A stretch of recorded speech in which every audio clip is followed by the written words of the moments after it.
On that note, it's now time for us to switch our focus to our next conversation. It is about all that we've discussed till now as well. It's going to sort of take up from that too, because if the past decade has taught us anything, it is this, that uncertainty is no longer episodic. It is structural. Geopolitical shifts, technological disruption, economic volatility, and the rapid acceleration of AI are redefining what leadership truly means. So it's not just about building the brands of today, but leadership as well.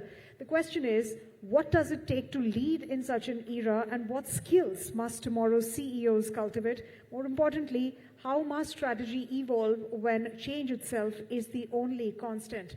Our next session, ladies and gentlemen, is about leading in an age of uncertainty, skill, strategy, and the CEO mindset of tomorrow. This brings together two distinguished academic leaders who sit at the forefront of shaping global and Indian leadership talent. Please join me in welcoming Sergey Guriev, the Dean of London Business School, an internationally respected economist and thought leader on global markets, governance, and institutional resilience. In fact, he is going to be in conversation with Raj Singh, Vice Chancellor of Bennett University, an institution that is, of course, at the forefront of preparing India's next-gen industry-ready leaders.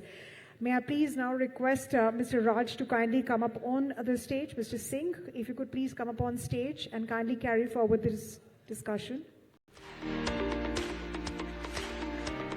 The stage is all yours, Mr. Singh.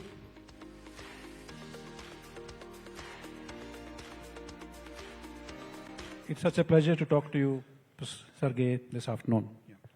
Thank you very much, Raj. Thank you very much for inviting me. It's a great pleasure and honor. Good afternoon, everyone. Ladies and gentlemen, the 10th Dean of London Business School, Professor Sergey Guriev, a highly respected academic, an economist, a thinker, a commentator. He is a public intellect and policy voice across the world. Professor, I glanced through your work, and whatever I could understand, I've tried to summarize, and I hope I represent what you have done. If I look at your work and the intellectual contributions, it shows how modern authoritarian power works and sometimes distorts economies, and why political freedom and economic prosperity are deeply intertwined. You're undoubtedly the most suitable person to talk on the topic this afternoon.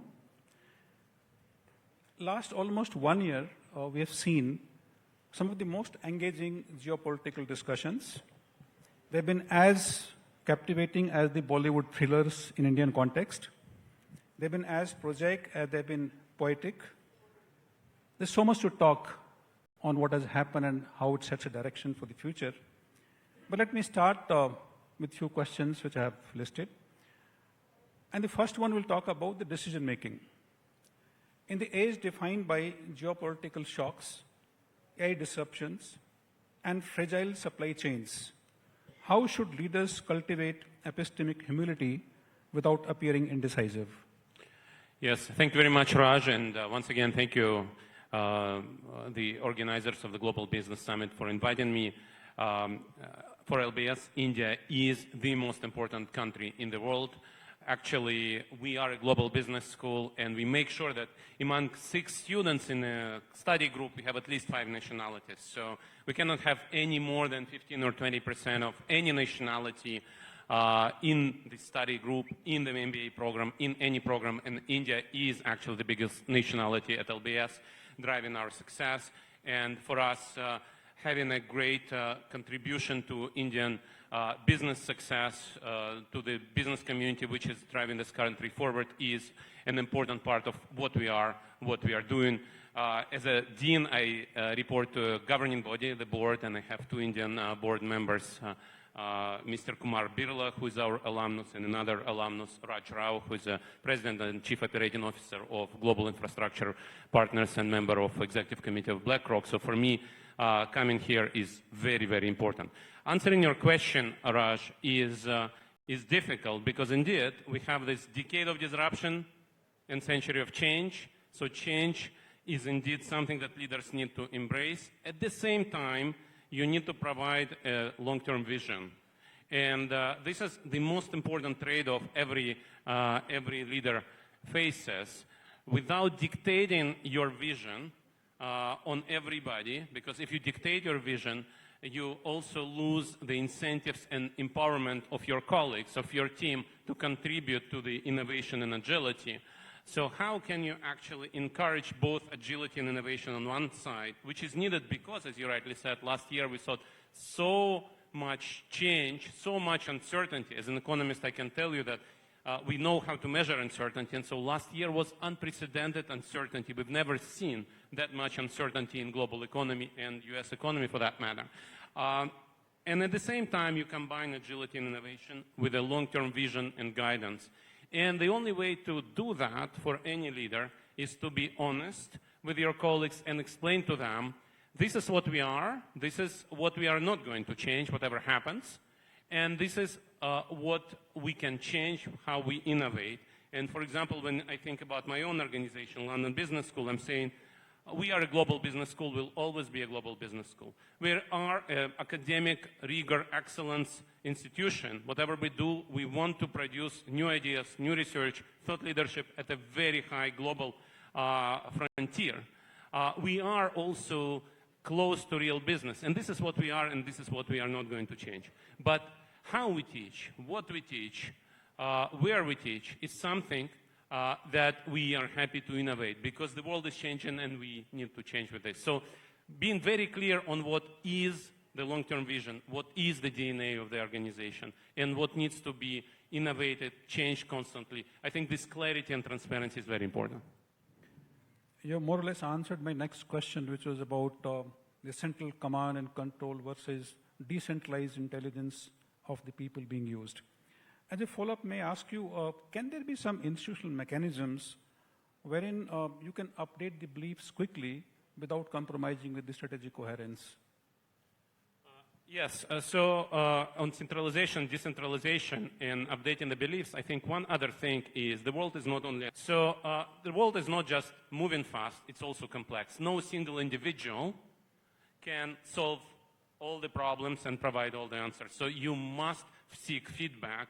You must make sure that your colleagues, who are sometimes better informed than you are, at least on some issues, feel that you are listening to them, that their feedback will be taken on board. And this is where command and control versus decentralization and updating your belief happens.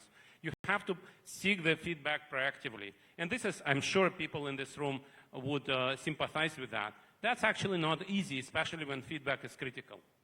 Sometimes CEOs are saying, I don't want to hear about problems, bring me constructive criticism. If you bring me a problem, bring me a solution as well.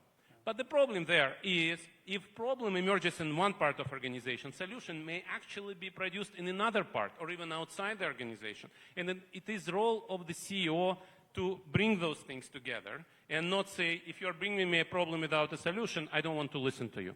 And that, of course, is psychologically very hard because you get a lot of negative information. We have a problem here, we have a problem there. It's your job to think how to orchestrate the different parts of organization to provide a solution. And you get a lot of critical information, negative information, which is hard, but this is what the job of CEO is. You need to encourage and actively seek negative feedback. You need to encourage people who bring you problems to do that as soon as possible. And this is, you mentioned my work on authoritarian leaders. Authoritarian leaders usually don't seek negative feedback, and this is very dangerous for organizational success. So I think actively seeking critical feedback, actively signaling the problems, encouraging people who signal the problems is something that you really should do. So more consultative kind of decision-making is Absolutely. what you recommend, where you can harness the talent of every team member. Yeah. Beyond analytical and technical expertise of the CEO or the leader, what are the inner qualities you would like to define for the CEOs of tomorrow? Right. I think this is also the time where trust matters so much. I talked about long-term vision and agility, and the world is changing so fast that it's very easy to lose track of the long-term guiding star, if you like. And to instill trust, you need not just to declare what the culture of the company is and what your guiding star is, but to practice it on day-to-day basis. So the trust comes not from what you say, but from what you do. And if you do one thing and say another thing, you undermine trust. And I think this consistency is very, very important. The other thing is courage to make decisions. Now, we also live not just in the world of complexity and uncertainty, we also live in the world of social media and radical transparency. So you make a mistake, goes viral, you lose your job. Especially as university leaders, we know that. Being a university president or vice chancellor today is very hard. It's actually very hard for headhunters to find new university presidents. Nobody wants to be a university president these days. A lot of university presidents are losing their jobs. Columbia University is now through 4th president in 3 years or 2 years. So why? Because social media disseminate information about mistakes very quickly. So a lot of leaders think, I should be slow and cautious. I should not make bold decisions, because if I make a mistake, I lose my job. And of course, it's wrong, because the world needs bold decisions. Your organization needs decisions because the world is changing. So what you need to do, you need to make decisions, but you also need to explain to your colleagues why you're making this step. Saying, this may be a wrong decision exposed.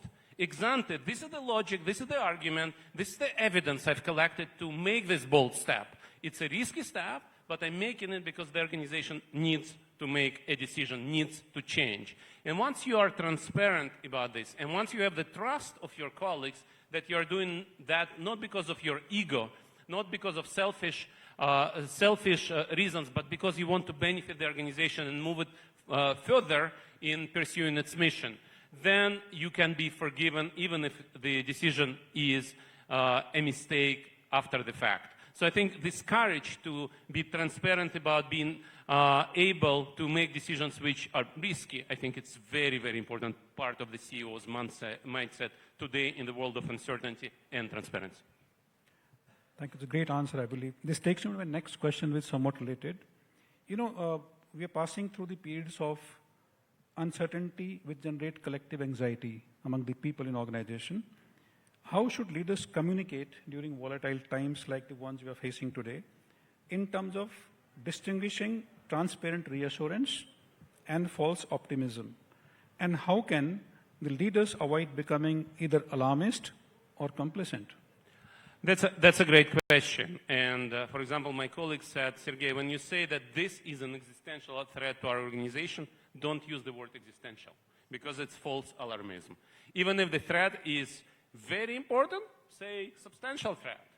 And also tell us how you're going to tackle it, because the world is the world of shocks. Some of those shocks are very difficult. Now, I should tell you, LBS is doing well. We'll be very high in the rankings published on Monday. It's very likely that we'll be in top 5. I'm not allowed to say in which position in the world. We are number 1 in executive education in the world. But still, we are facing a lot of headwinds. And we have to be very honest about those headwinds. And the way to be honest is to collect whatever evidence you can collect. Some of this evidence is quantitative.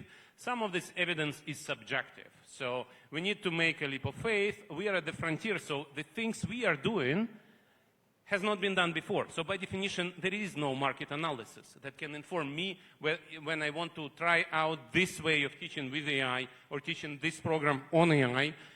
This is innovation which is groundbreaking, so there is no past evidence to back it up. But whatever evidence you can collect and honestly discuss, you have to be honest about this.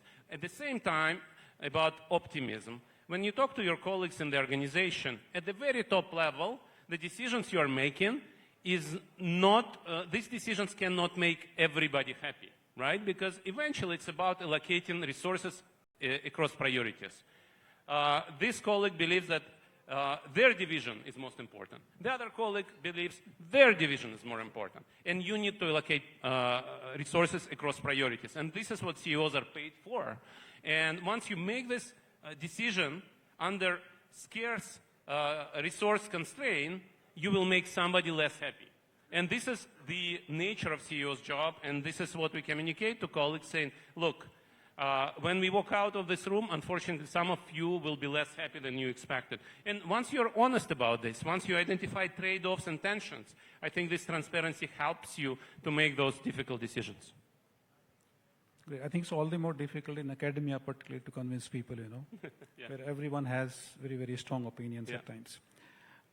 In 90s, we saw when we moved from GATT to WTO and more towards globalization. But the happenings of last 1 year indicate that we're moving away from globalization to more bilateralism, if I may use the word.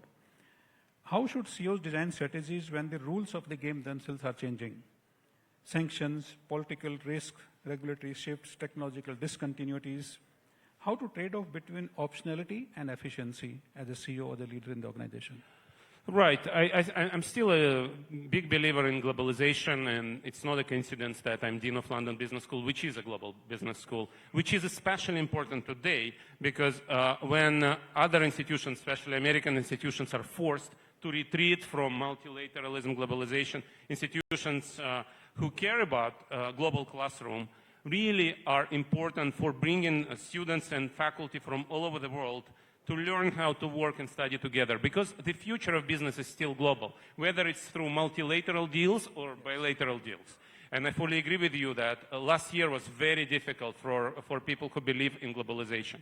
But if you think about this, India is in a very different space because it's a big market already. But if you're in a small country, and an average country in the world has 6 million people, population, right?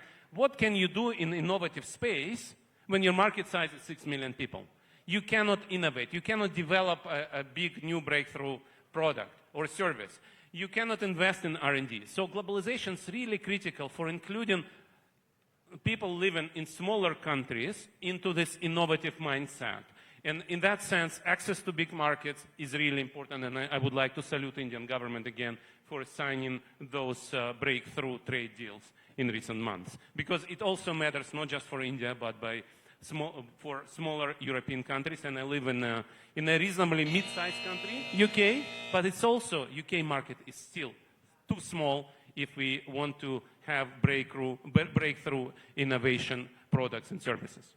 Even though time is up, but I think we both, being from academic institutions, the talk may not be complete if I don't ask a question. In this AI education reset which we are facing these days, what kind of changes you believe we should bring in the academic institution like ours, particularly maybe with reference to UK and India? Right. Sorry, we are out of time, so I'll be very brief. So the rise of AI is a huge disruptor to education system. And to answer this question very briefly, a lot will be automated and moved online because of the rise of AI. And so we need to focus on part of the process which is not automatable, which is human connection, sharing insights, networking, bringing people whose knowledge is not yet in the chat bot, which means research active faculty and top practitioners to the classroom to talk to students, sending students to outside of classrooms to organizations or to global trips so they can learn how India operates. And we send students every year to 25 locations in the world. In order to get a degree from London Business School, you have to go on one of those one-week trips and get a grade for this. And we actually send students every year to India as well. Whatever is not digitized and automatable will have to remain the product, the service that education institutions need to focus on. Experiential learning, interaction in the classrooms with top peers and with top practitioners and top academics. This is harder to automate. Thank you. Thank you so much. An absolute Thank you, Raj. pleasure talking to you. Thank you. Thank you so much. Thank you. Thank you, Raj.